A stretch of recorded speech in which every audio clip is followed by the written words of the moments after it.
Hello दोस्तों, सुगम classes में आपका हार्दिक स्वागत है। स्वागत करने के लिए आपका दोस्त आपका भाई रमेश ब्रोड।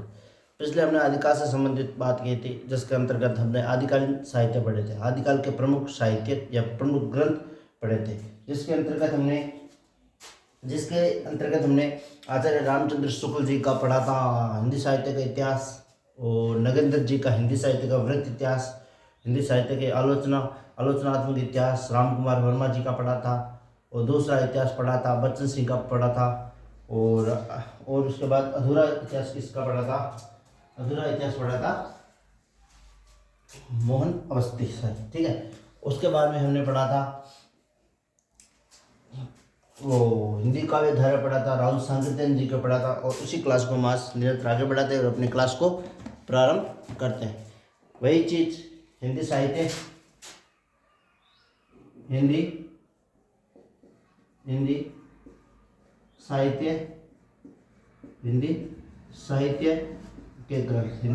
के ग्रंथ कौन कौन से हिंदी साहित्य के ग्रंथ है बाकी रहे उनको पढ़ते हैं। ये पूरा होने के बाद हम क्या पढ़ेंगे? आदिकाल से संबंधित बात करेंगे। पहला है, इसी के अंदर उसी क्लास को आगे बढ़ाते हैं हिंदी साहित्य में। इसके बाद आते हैं हिंदी साहित्य का संक्षिप्त इतिहास। हिंदी साहित्य का संक्षिप्त इतिहास। हिंदी साहित्य का हिंदी साहित्य का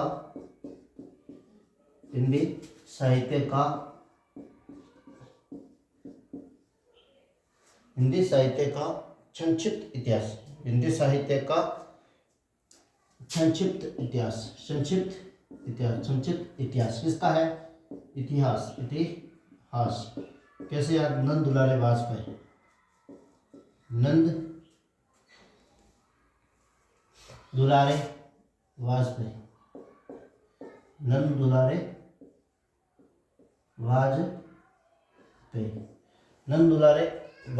याद कैसे करेंगे? हिंदी साहित्य का संक्षिप्त इतिहास। संक्षिप्त छोटा, संक्षिप्त का अर्थ संश्लेषण विश्लेषण, छोटा सा, संक्षिप्त का छोटा। देखो, नंद दुलारे वाजपेयी, छोटे से बड़े जा रहे हैं ना। संक्षिप्त क्या अर्थ होता है? संक्षिप्त, छोटे मात्रा में या कम मात्रा में, ठीक है, मतलब छोटा से। और विस्तृत बड़े से, संश्लेषण छोटे से बड़े की ओर, विश्लेषण बड़े से छोटे की ओर। तो हम इसको ऐसे याद करें, संक्षिप्त को हम ऐसे याद करें कि छोटे से बड़े की ओर। संक्षिप्त यानी छोटा। देखो नाम, देखो नंद दुलारे वाजपेयी, छोटा क्रम, उसके बाद ये बड़ा क्रम, उसके बाद ये बड़ा क्रम। ऐसे नहीं तो संक्षिप्त का अर्थ ऐसे याद करो। संक्षिप्त का छोटा, इसमें छोटा नाम क्या है? नंद नाम एकदम छोटा है, नंद दुलारे वाजपेयी। उसके बाद अगला है, या ऐसे नहीं तो और याद कर सकते हैं, हिंदी साहित्य का संक्षिप्त इतिहास। नाम संक्षिप्त है पर इतिहास कौन सा? संक्षिप्त है, पर वो लिखने वाले का आदमी नाम क्या है? बहुत बड़ा है। इतिहास का संक्षिप्त इतिहास है, छोटा इतिहास, परंतु लिखने वाले का नाम क्या है? बहुत बड़ा, नंद दुलारे वाजपेयी। उसके बाद अगला है हिंदी साहित्य का आधुनिक इतिहास। हिंदी साहित्य का आधुनिक इतिहास। हिंदी साहित्य का आधुनिक इतिहास। हिंदी साहित्य का आधुनिक इतिहास। हिंदी साहित्य का आधुनिक इतिहास किसका है? हिंदी साहित्य का आधुनिक इतिहास आप बात करोगे अज्ञे जी का, सच्चिदानंद बात से अज्ञे जी लिखना, ठीक है। अब कैसे याद करोगे? देखो, हिंदी साहित्य का इतिहास साधारण है, बहुतों ने लिखा है, परंतु रामचंद्र शुक्ल जी का महत्वपूर्ण माना जाता है। इसलिए अज्ञे जी का ऐसे देखो याद लो। आधुनिक काल में योगदान, अज्ञे जी का आधुनिक काल में कितना योगदान है? बहुत, वैसे तो बहुत कवियों का है, परंतु इसको याद करने के लिए हम कहेंगे आधुनिक काल के इतिहास, मतलब आधुनिक काल में सर्वाधिक योगदान किसका? अज्ञे जी का माना है, ठीक है। उसके बाद अगला है हिंदी भाषा और साहित्य का इतिहास। हिंदी भाषा और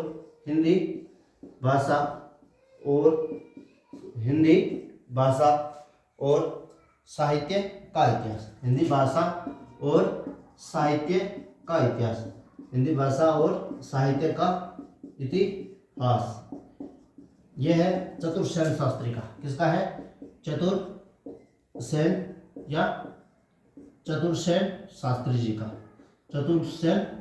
शास्त्री जी का। कैसा है? हिंदी भाषा और साहित्य का इतिहास किसका है?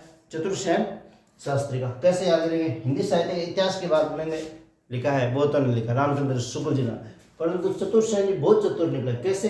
उसने हिंदी भाषा साहित्य का इतिहास तो लिखा ही लिखा, परंतु उसने क्या कर दिया, हिंदी भाषा और साहित्य दोनों का इतिहास किसने लिख डाला? चतुर सेन जी ने लिख डाला। उसके बाद है हिंदी भाषा का उद्भव एवं विकास, वो उन्हें पढ़ा था उदय नारायण तिवारी और एच.पी.डी यानी हजारी प्रसाद द्विवेदी, जो हमने पहले बता दिया था। उसके बाद अगला है a history of Hindi literature. उसके बाद अगला है a history of Hindi literature. A history of Hindi literature. A history of Hindi literature. A history of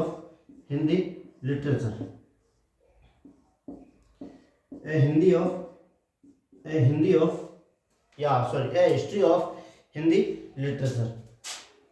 कौन है? F.E. के। क्या लिखा था इन्होंने? F.E.K. ने क्या लिखा था? F.E.K. ने लिख दिया history of Hindi literature. History of Hindi literature. A history of Hindi literature, F.E.K. उसके बाद है साहित्य की उपक्रमणिका। साहित्य की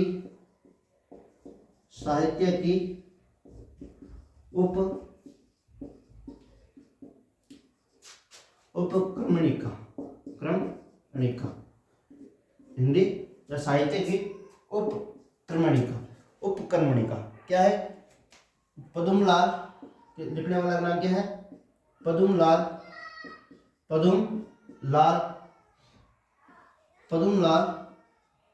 पुन्नालाल, या पन्ना कहीं पन्ना होगा कहीं पुन्नालाल बख्शी।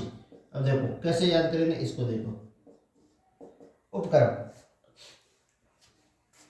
देखो साहित्य की उपक्रमणिका, क्रम से याद रखना इसको, उपक्रमणिका क्रम याद रखो, उपक्रमणिका क्रम याद रखो। कैसे याद रखो? या क्रम, या ऐसे याद रखो, क्रम से मणि किसने किसको दी? देखो क्रम से पंदुलाल ने क्रम से किसको दी?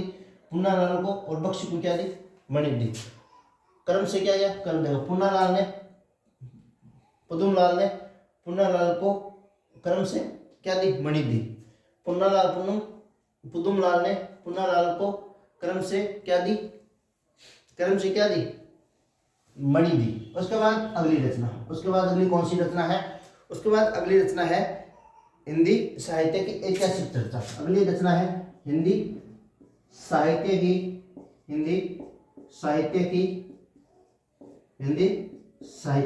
ऐतिहासिक चर्चा। हिंदी साहित्य की ऐतिहासिक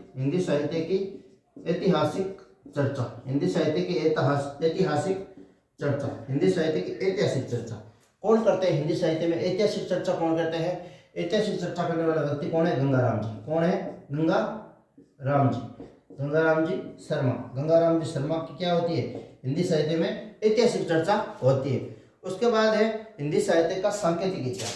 उसके बाद है हिंदी साहित्य का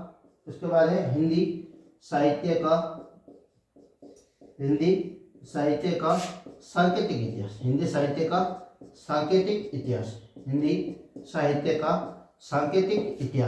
हिंदी साहित्य का सांकेतिक इतिहास किसका है? सांकेतिक इतिहास है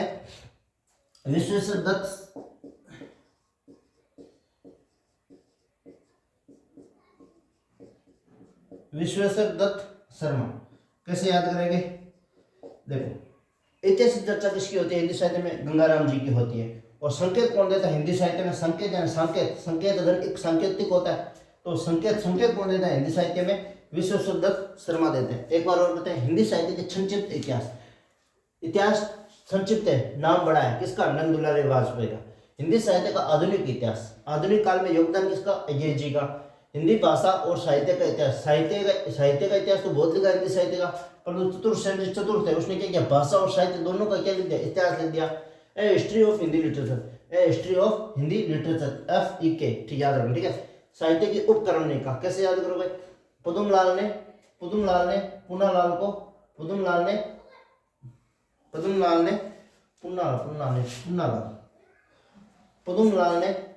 को क्रम से मणि दी। क्रम से मणि किसने किसको दी? पुन्नालाल ने पुन्नालाल को क्या दी? मणि दी क्रम से। हिंदी साहित्य की ऐतिहासिक चर्चा किसकी होती है? गंगाराम जी की होती है। उसके बाद है संकेत कौन देता है हिंदी साहित्य में, विश्वेश्वर दत्त शर्मा देते हैं। उसके बाद आगे है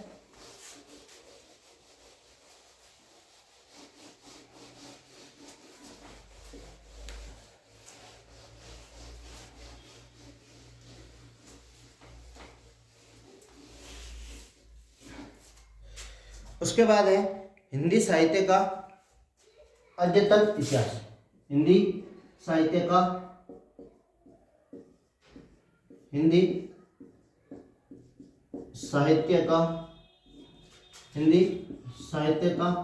अद्यतन इतिहास। हिंदी साहित्य का अद्यतन इतिहास।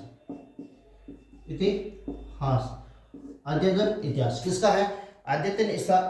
अद्यतन इतिहास है मोहन अवस्थी जी का। मोहन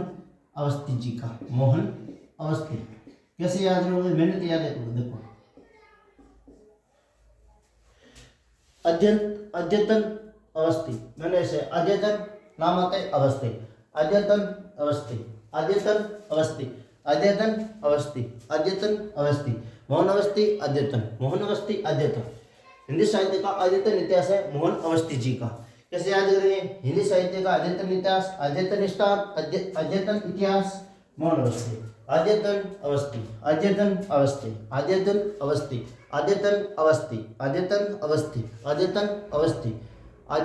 अवस्थी मोहन अवस्थी। उसके बाद अगली रचना है हिंदी साहित्य का इतिहास दिग्दर्शन। हिंदी साहित्य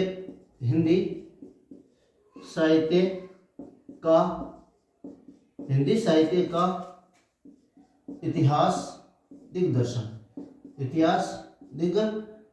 हिंदी साहित्य का इतिहास दिग्दर्शन। हिंदी साहित्य का इतिहास दिग्दर्शन। और इसी के नीचे एक और पहले लिखा है मैंने, वो लिख लेते हैं। हिंदी साहित्य का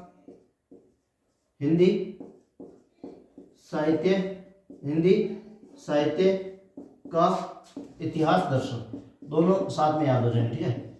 इतिहास दर्शन, हिंदी साहित्य का इतिहास दर्शन। कैसे याद करेंगे? हिंदी साहित्य का इतिहास दिग्दर्शन की बात करेंगे तो हो जाएंगे, दिग्दर्शन की बात करेंगे सोमनाथ भट्ट आदर्श। सोमनाथ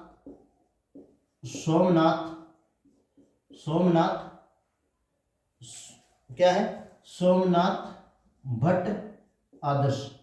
क्या है? सोमनाथ भट्ट आदर्श। और हिंदी साहित्य इतिहास दर्शन की बात करेंगे, नलिन विलोचन शर्मा।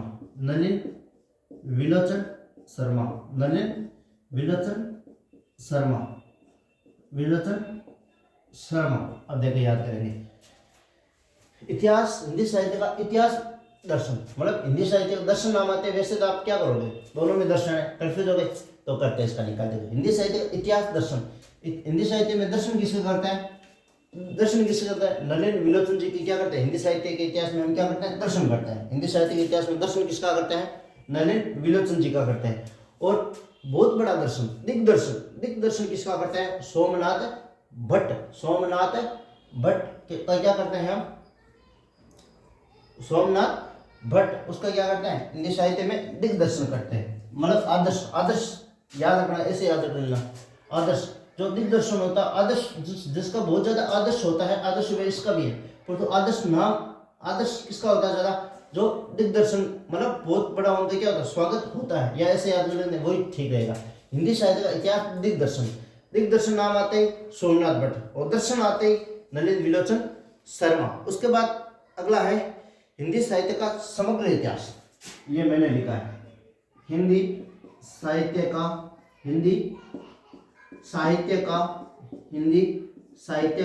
समग्र इतिहास। हिंदी साहित्य का समग्र इतिहास। इसको याद करेंगे, देखो समग्र इतिहास आप याद करो, रमेश चंद्र शर्मा।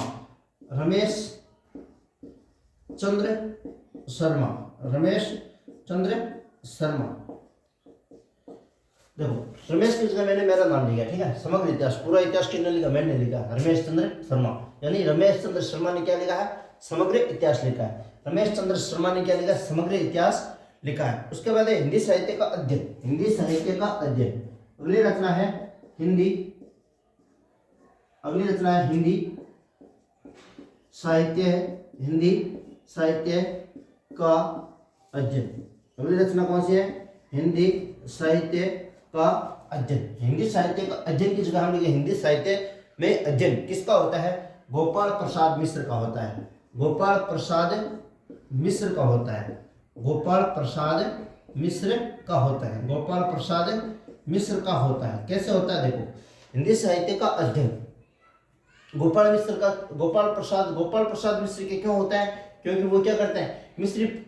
मिश्री का प्रसाद बांटते हैं। क्यों होता है? देखो, हिंदी साहित्य का अध्ययन, हिंदी साहित्य का अध्ययन किसका है? हिंदी साहित्य में अध्ययन किसका होता है? गोपाल प्रसाद मिश्र जी का होता है। उसके बाद है हिंदी साहित्य परंपरा और परख। हिंदी साहित्य हिंदी साहित्य हिंदी साहित्य हिंदी साहित्य की परंपरा और परख। परंपरा और परख, परंपरा और परख। हिंदी साहित्य परंपरा और परख। वीरेंद्र श्रीवास्तव, वीरेंद्र श्रीवास्तव, वीरेंद्र श्रीवास्तव, वास्तव, वीरेंद्र श्रीवास्तव। हिंदी साहित्य परंपरा और परख। हिंदी साहित्य की परंपरा कौन चालू करता है? वीरेंद्र जी करता है। और परखता भी कौन है? वीरेंद्र जी ही परखते हैं। वीरेंद्र जी क्या करते हैं? हिंदी साहित्य की परंपरा को क्या करते हैं? प्रारंभ करते हैं। और परखते भी कौन है? वीरेंद्र जी करते या परखते हैं। उसके बाद अगली रचना है हिंदी साहित्य का क्रमिक इतिहास। हिंदी साहित्य का हिंदी साहित्य का हिंदी साहित्य का हिंदी साहित्य का क्रमिक इतिहास। हिंदी साहित्य का क्रमिक इतिहास। हिंदी साहित्य का क्रमिक इतिहास मतलब हिंदी साहित्य को समग्र इतिहास किसने लिखा था? रमेश चंद्र शर्मा ने लिखा था। रमेश चंद्र शर्मा ने लिखा था। और क्रम से किसने लिख दिया? ईश्वरी प्रसाद तिवारी ने। ईश्वरी प्रसाद तिवारी या तिवारी क्या कर दिया? क्या कर दिया था? क्रम से इतिहास किसने लिखा? क्रम से इतिहास किसने लिखा? ईश्वरी प्रसाद तिवारी ने लिखा। समग्र इतिहास किसने लिखा? रमेश चंद्र शर्मा ने लिखा, यानी रमेश चंद्र शर्मा ने लिखा। ऐतिहासिक चर्चा किसकी होती है? गंगाराम जी की होती है। सांकेतिक किसकी होती है? सांकेतिक इतिहास किसका है? सांकेतिक इतिहास किसका है? विश्वेश्वर दत्त शर्मा जी का है। एक बार हिंदी साहित्य का अद्यतन इतिहास। अद्यतन ऐसे अवस्थी, अद्यतन अवस्थी। हिंदी साहित्य का इतिहास दिग्दर्शन सोमनाथ, दर्शन नलिन विलोचन, दिग्दर्शन सोमनाथ, दर्शन नलिन विलोचन शर्मा। हिंदी साहित्य का समग्र इतिहास किसने लिखा? रमेश चंद्र शर्मा ने लिखा। हिंदी साहित्य का अध्ययन, हिंदी साहित्य में अध्ययन किसका होता है? गोपाल प्रसाद मिश्र का होता है। क्यों होता है? वो क्या करता है? प्रसाद में मिश्री बांटता है। उसके बाद है हिंदी साहित्य परंपरा और परख। परंपरा और परख वीरेंद्र श्रीवास्तव। परंपरा की प्रारंभ कौन करता है? वीरेंद्र जी करता है। परखता कौन है? वीरेंद्र जी परखते हैं। हिंदी साहित्य का क्रमिक इतिहास, क्रम से इतिहास कौन लिखता है? ईश्वरी प्रसाद तिवारी। आगे उसके बाद आगे है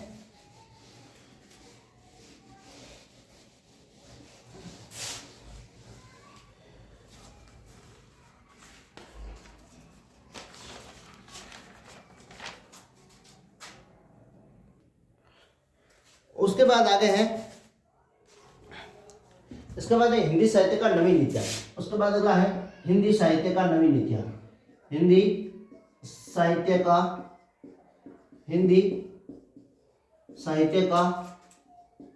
नवीन इतिहास। हिंदी साहित्य का नवीन इतिहास किसका है? हिंदी साहित्य का नवीन इतिहास, उसको देखते हैं। हिंदी साहित्य का नवीन इतिहास, हिंदी साहित्य का नवीन इतिहास कौन है? शिव के राज में क्या हुआ था? शिवराज वर्मा है, शर्मा है, शायद वर्मा जी होंगे। शिवराज वर्मा। कैसे याद करेंगे? शिव के राज में नवीन इतिहास लिखा। शिव के राज में नवीन इतिहास लिखा। शिव के राज में नवीन इतिहास लिखा। शिव के राज्य में नवीन इतिहास लिखा। शिव के राज्य में नवीन इतिहास लिखा। शिव के राज्य में नवीन इतिहास लिखा था। शिव के राज्य में नवीन इतिहास लिखा था। प्राकृत साहित्य का इतिहास बढ़िया है। हिंदी साहित्य का इतिहास बहुतों ने लिखा। इन भाई साहब ने क्या लिख दिया? प्राकृत भाषा या प्राकृत साहित्य का इतिहास। प्राकृत साहित्य का इतिहास। प्राकृत साहित्य का इतिहास। प्राकृत साहित्य का इतिहास। प्राकृत साहित्य का इतिहास। प्राकृत साहित्य का इतिहास हरदेव बहारी। हरदेव बहारी। हरदेव बहारी। हरदेव बहारी क्या करेंगे? प्राकृत साहित्य का इतिहास हरदेव बहारी। उसके बाद श्री सुकवि, अगले हैं श्री सुकवि। अगली रचना है श्री सुकवि सरोज। श्री सुकवि सरोज। श्री सुकवि सरोज। श्री सुकवि सरोज किसकी रचना है? श्री सुकवि सरोज। श्री सुकवि सरोज किसकी रचना है? श्री सुकवि सरोज। श्री गौरीशंकर द्विवेदी। श्री गौरीशंकर द्विवेदी। द्विवेदी क्या है? द्विवेदी। श्री सुकवि सरोज। श्री सुकवि सरोज किसकी रचना है? श्री गौरीशंकर द्विवेदी। कैसे याद करें? सुकवि कौन है? गौरीशंकर की क्या है? सरोज है। समझ में आ गया? श्री गौरीशंकर। श्री गौरीशंकर क्या है? सुकवि है। सुकवि है तो उन्होंने क्या लिख दी? श्री सुकवि सरोज रचना लिख डाली। उसके बाद अगली है modern Hindi literature. Modern Hindi literature. Modern Hindi literature. Modern Hindi literature. Modern Hindi literature. Modern Hindi literature किसकी है? इंद्रनाथ मदान। इंद्रनाथ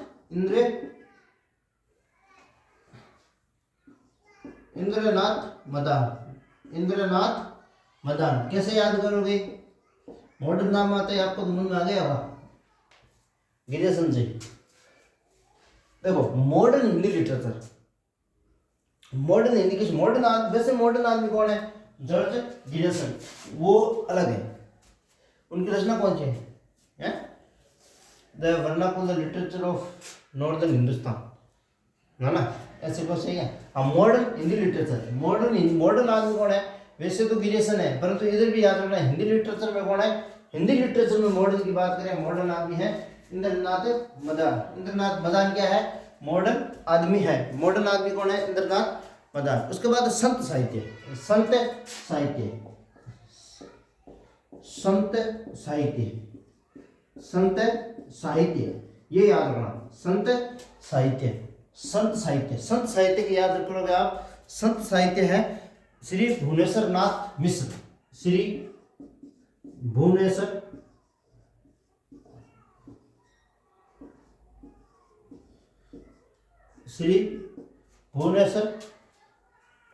नाथ मिश्र। भुवनेश्वर नाथ मिश्र। श्री भुवनेश्वर नाथ मिश्र माधव। कैसे याद करेंगे? देखो, संत साहित्य। संत साहित्य श्री भुवनेश्वर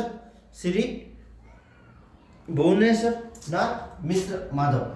देखो कैसे याद करेंगे? भुवनेश्वर कुमार कौन सी टीम में खेलता है? भुवनेश्वर कुमार कौन सी टीम में खेलता था? इंडिया में खेलता था। जब उसका सिलेक्शन नहीं हुआ, भुवनेश्वर कुमार इंडिया टीम में खेलता था, परंतु उनका सिलेक्शन नहीं हुआ, तो उन्होंने क्या कर दिया? संत बन गए। उन्होंने क्या बन गए? संत बन गए। भुवनेश्वर कुमार कौन सी टीम में खेलता था? इंडिया में खेलता था। जब उनको मैच में मौका नहीं मिला तो उन्होंने क्या लिया? संन्यास लेकर संत बन गए। संन्यास लेकर संत बन गया और साहित्य लिख डाला। कौन सा साहित्य लिख डाला? संत साहित्य लिख डाला। याद हुआ? भुवनेश्वर कुमार इंडिया में खेलता था, मौका नहीं मिला तो संन्यास लिया, मौका नहीं मिला तो संन्यास लिया, संन्यास लिया, संन्यास लेते ही उन्होंने क्या कर दिया?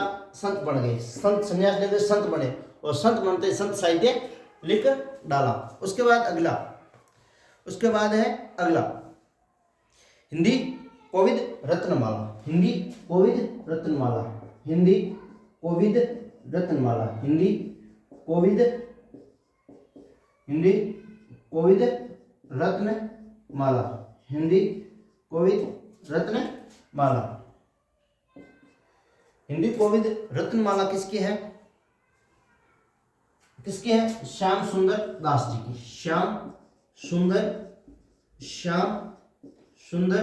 दास जी की, श्याम सुंदर दास जी की क्या है? हिंदी कोविद रत्नमाला। अब कैसे याद करेंगे हिंदी? हिंदी को देखो, वैसे एक रचना आ जाएगी यहाँ है, देखते हैं जगह है नीचे, लिख लेते हैं। एक रचना है, देखो ये है हिंदी कोविद रत्नमाला। इसके अलावा हमने एक और पढ़ा था, हिंदी रत्नमाला पढ़ी थी क्या?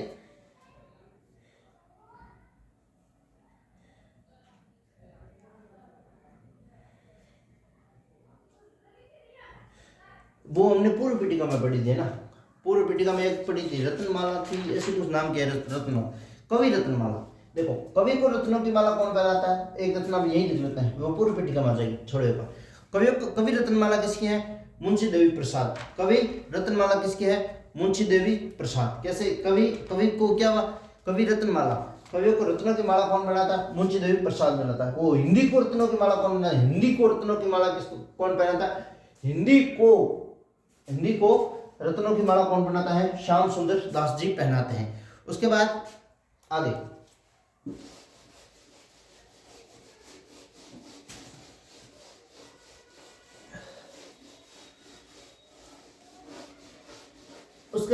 है a dictionary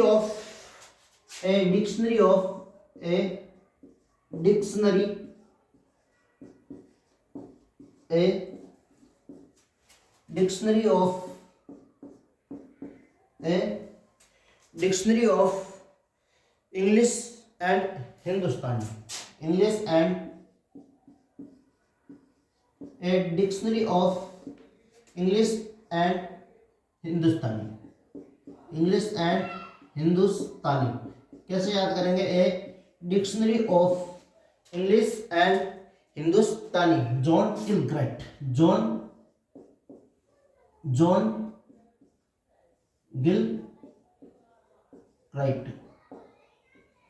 गिलक्राइट।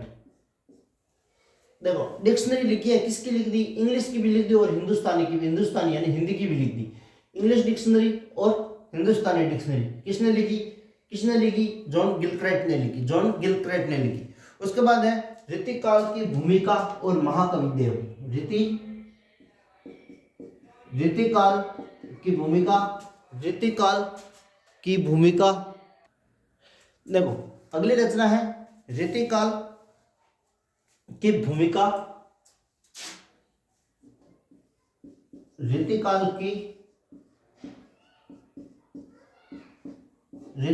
की भूमिका और महाकवि देव, ऋतिकाल की भूमिका और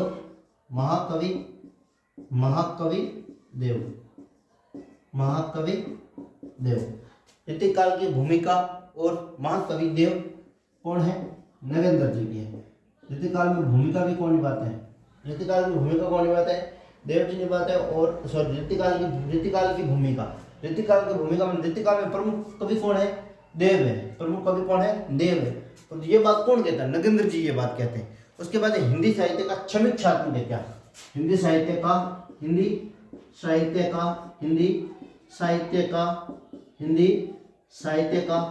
समीक्षात्मक इतिहास।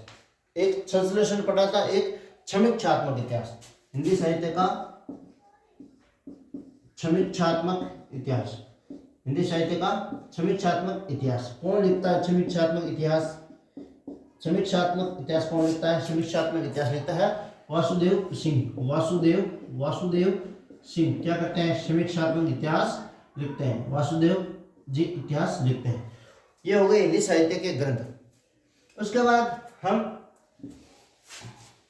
हिंदी साहित्य के पितामह माने जाते हैं क्या, हिंदी साहित्य के पितामह और हिंदी साहित्य के प्रमुख लेखक, हिंदी साहित्य के प्रमुख लेखक जिनकी वजह से पूरा हिंदी साहित्य आज क्या अपनी प्रसिद्धि पर है या सर्वोपरि या उच्च स्तर पर है, उनके बारे में जानना भी जरूरी है। उससे पहले हम उनकी रचनाएं कौन कौन सी हैं समझ तो आ गया। हिंदी साहित्य के पितामह या हिंदी साहित्य के प्रमुख कवि या सर्वोपरि हिंदी साहित्य को उच्चतर स्तर पर ले जाने वाले विद्वान आचार्य रामचंद्र शुक्ल जी के रचनाओं के बारे में हम बात करते हैं।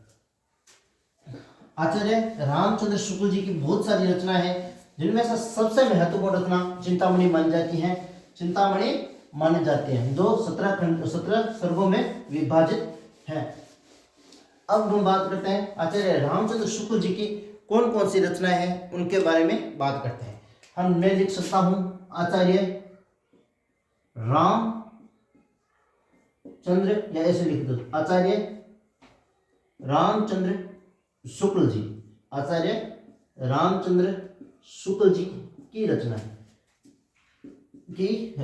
आचार्य रामचंद्र शुक्ल जी की रचनाएं कि मतलब उन्होंने कौन कौन सी रचनाएं लिखी हैं। अब देखो विश्व में, अब देखो ट्रिक है इसके लिए, बहुत बढ़िया ट्रिक है, आपको कहीं और नहीं जाना पड़ेगा। एक लेता हूं प्रत्येक कवि की, चाहे वो आदिकाल से हो, चाहे वो भक्ति काल से हो, चाहे वो रीतिकाल से हो, चाहे वह आधुनिक काल से हो, कौन सा भी कवि हो और कौन सी भी विधा हो, कौन सी भी कवि हो, उनकी रचनाएं हैं, उनको मैं ट्रिक वाइज याद करवा दूंगा। ऐसी कौन सी भी रचना नहीं है या कौन सी भी कवि की रचना नहीं रहेगी जो आपको याद नहीं होती। मैं पूरी कोशिश करूंगा कि आपको थोड़े समय में या प्रतिदिन 1 या 2 कवि प्रतिदिन, मतलब आपको ज़्यादा टाइम नहीं देना, मतलब 15 मिनट 20 मिनट में आपको क्या होगा 2 कवि की रचना आसानी से याद हो जाएगी और कहीं दूसरी या तीसरी बार आपको देखने की जरूरत नहीं पड़ेगी। आपसे इतना ही अनुरोध है कि आप इस क्लास को ज़्यादा से ज़्यादा की मात्रा में देखें। उसके बाद ट्रिक है विश्व में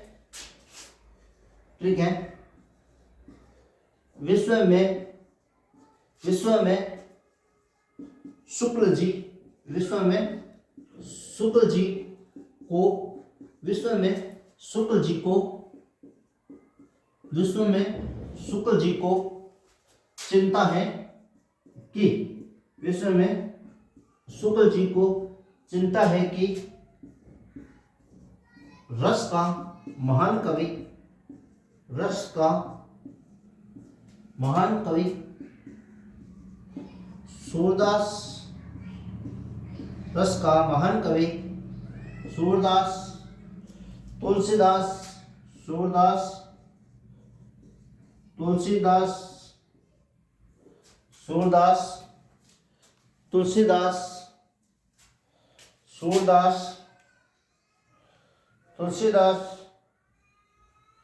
सूरदास तुलसीदास व जायसी है। सूरदास तुलसीदास व जायसी है। एक बार और देखते हैं। विश्व में शुक्ल जी को चिंता है रस का महान कवि सूरदास तुलसीदास व जायसी है। अब इसको याद कैसे करेंगे, देखो विश्व से याद रखना, विश्व प्रपंच बहुत महत्वपूर्ण रचना है। विश्व प्रपंच मैं से याद रख लेना, ऊपर लिख रहा हूं, ठीक है, मैं से याद लिख लेना। मधु स्रोत,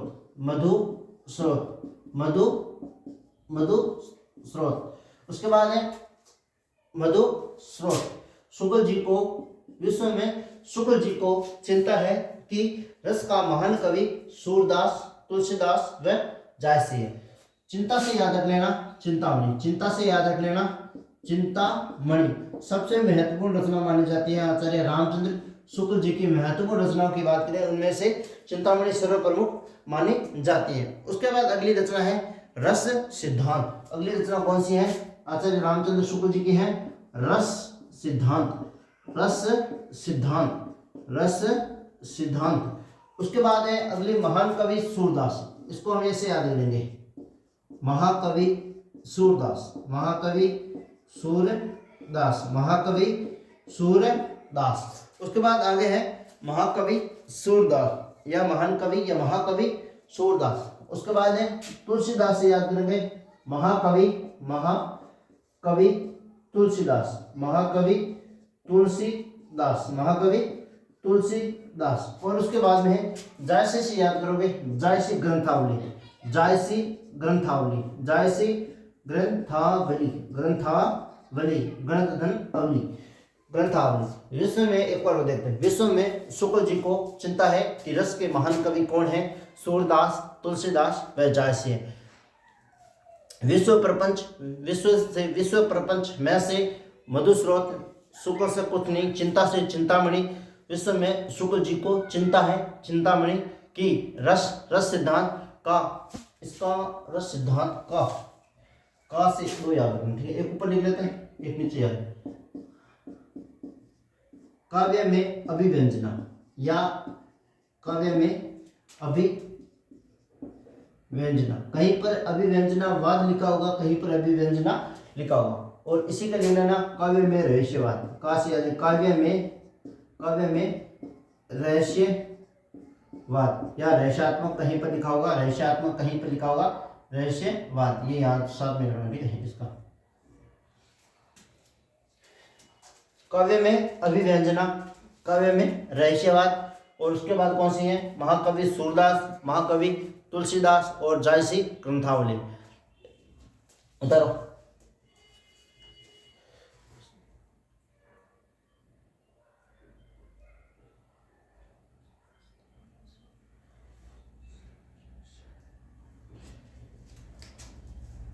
जायसी है, ठीक है।